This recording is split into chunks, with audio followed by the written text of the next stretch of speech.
అనేది నాకు ఒక చక్కటి ఎక్స్పీరియన్స్. అంటే ఈ ఎక్స్పీరియన్స్ ఎలాంటిది అంటే, సినిమా షూటింగ్ అయిపోయిన ఆఖరి రోజున చాలా ఎమోషనల్గా ఫీల్ అయ్యాను నేను. ఎందుకంటే ఏదైనా ఒక సినిమా అయ్యిందంటే అబ్బా చాలరా అయిపోయింది, ఇంక చాలు, గుమ్మడిగా కొట్టేస్తారు, ఇంక మనం వేరే సినిమా షిఫ్ట్ అయిపోవచ్చు అన్న ఆ మూడ్లో ఉంటాం. కానీ సినిమా అయ్యే రోజున ఆఖరి రోజు అయితే కనుక నేను ఈ కాలేజీ వదిలేసి వెళ్ళిపోయి ఆఖరికి చూడండి ఫేర్వెల్ పార్టీ అప్పుడు అందరూ ఒకళ్ళొకరు ఎమోషనల్గా ఉంటారు.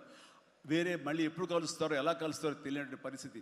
అలాంటి ఎమోషన్ ఎందుకో లోనయ్యాను. అది నాకు ఎప్పుడు అంతకుముందు అనుభవంలో రాలేదు, ఎప్పుడు లేదు నాకు. అలాంటి ఫీలింగ్ వచ్చింది. అనిల్ ఏంటంటావు అనిల్ అని. ఏమో సార్ నాకు అదే ఫీలింగ్ ఉందండి అని.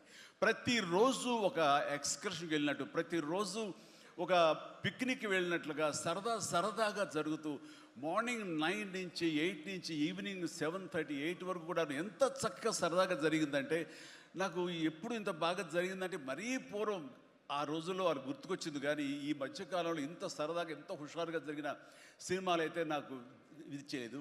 దానికి ప్రధానమైన కారణం సీన్ కానివ్వండి, అది మేము చేసే విధానం అయితే ఉండొచ్చు, కానీ మా చేత నడిపించిన విధానం, అందరినీ అంత సరదాగా పెట్టినటువంటి అట్మాస్ఫియర్ క్రియేట్ చేసినట్టు ఇది కేవలం అనిల్ రావిపూడికి మాత్రమే చెందుతుంది.